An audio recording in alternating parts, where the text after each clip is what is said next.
বাজারে এখন কুচি পটল কিন্তু খুব ভালো পাওয়া যাচ্ছে, নিয়ে আসুন, একটা ভালো তরকারি হয়ে যাবে জল ছাড়া।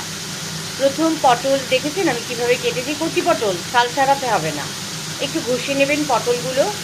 তারপরে আলু, পটল, পেঁয়াজ, একটু কাঁচা লঙ্কা, পেঁয়াজ নাও দিতে পারেন, সেটা আপনার ব্যাপার, কিন্তু আমি আজকে একটু দিলাম।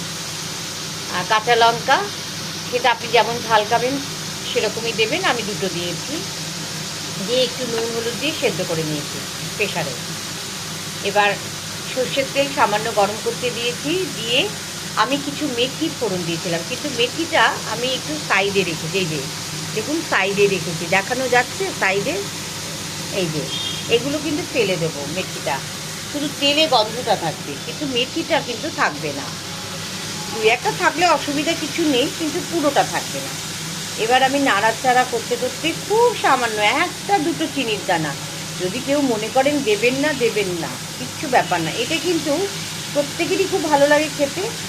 আপনি ডালের সাথে একটা তরকারি, ভাজি তরকারি হিসাবে করতে পারেন, রুটির সাথে করতে পারেন, পরোটার সাথে করতে পারেন, রুটির সাথে করতে পারেন, ভীষণ ভালো খাবার এটা।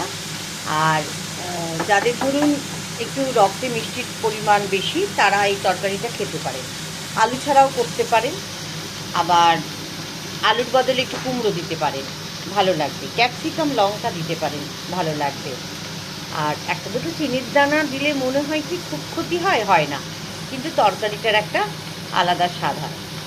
আর যেই হয়ে যাবে একটু ভাজা জিরের গুঁড়ো খুব সামান্য একটু দিয়ে দেবেন, দেখবেন খেয়ে একবার রীতার রান্নাঘরটা একটু দেখুন।